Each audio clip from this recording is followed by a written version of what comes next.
پہنچ جاتا ہے اور ادھر کوفہ سے قاسم خور ابن یزید ریاحی کے پاس آتا ہے کہ حسین کو یہیں پہ ٹھہرنے پہ مجبور کر دیا جائے، اور کچھ ہی گھنٹوں کے بعد سعد بن ابی وقاص رضی اللہ عنہ کا نا خلف نا ہنجار بیٹا عمر ابن سعد بن ابی وقاص کون ہے؟ یہ عشرہ مبشرہ میں سے ہے، جنتی صحابی ہے، اور انہی کا جنتی صحابی کا یہ ناہنجار جہنمی بیٹا عمر ابن سعد امام حسین سے مقابلہ کرنے کے لیے 4000 کا لشکر لے کر کے میدان کربلا میں پہنچ جاتا ہے، نہر فرات کے قریب اپنی فوجوں کو ترتیب دے دیتا ہے، اور اس سے پہنچتے ہی امام حسین کو پیغام دیا، حسین یا تو یزید کی بیعت کر لو یا جنگ کے لیے تیار ہو جاؤ۔ میرے آقا امام علی مقام رضی اللہ عنہ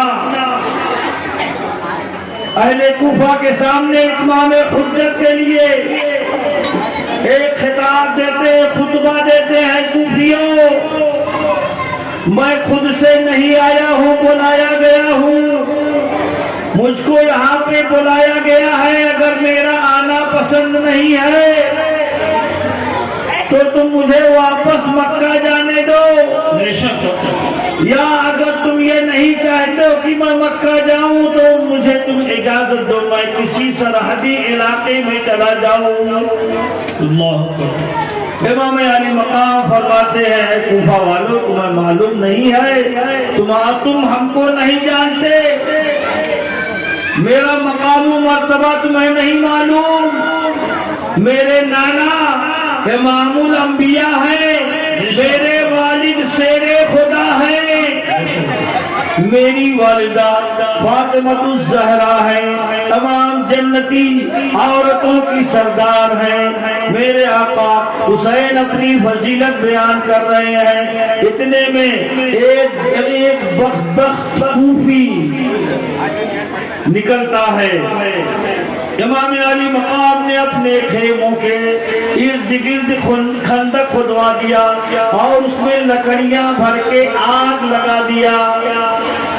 یہ جنگوں کا اصول تھا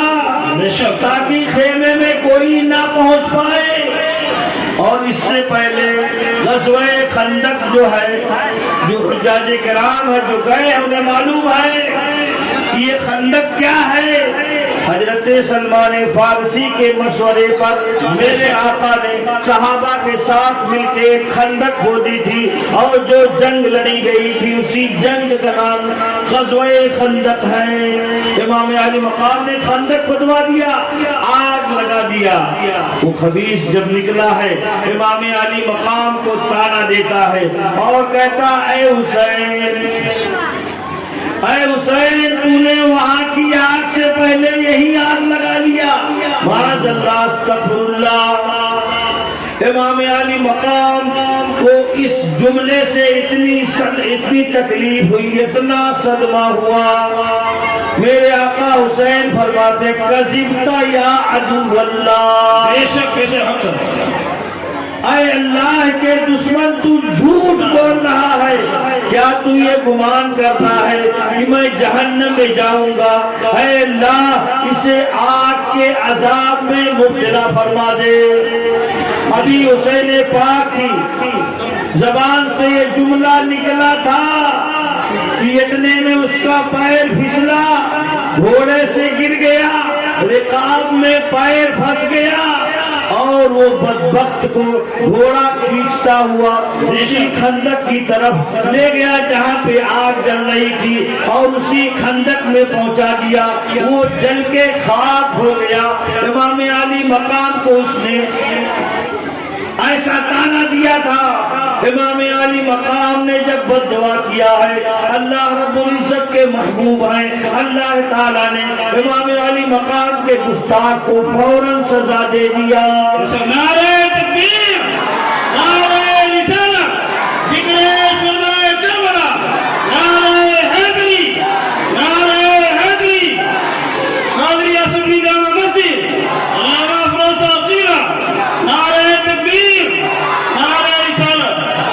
امام علی مقام رضی اللہ تعالیٰ عنہ کوفیوں کو سمجھا رہے تھے کہ تمہیں معلوم ہے میرے نبی سے میرا کیا رشتہ ہے.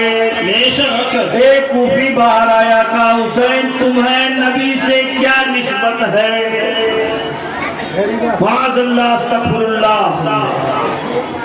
اس کے اس جملے سے آقا حسین کو اتنی تکلیف ہوئی کہ آپ کا سینے مبارکہ شک ہو گیا تکلیف سے،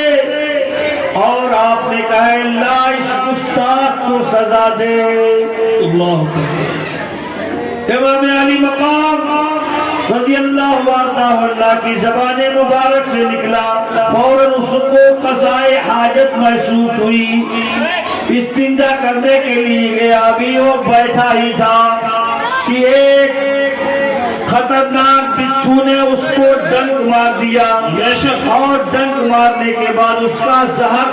اتنا خطرناک تھا کہ اسی گندگی میں لوٹتا پھوٹتا اپنے فوج کے سامنے آ کے گرا اور وہی فنار ہو گیا، جہنم میں پہنچ گیا. ایک بدبخت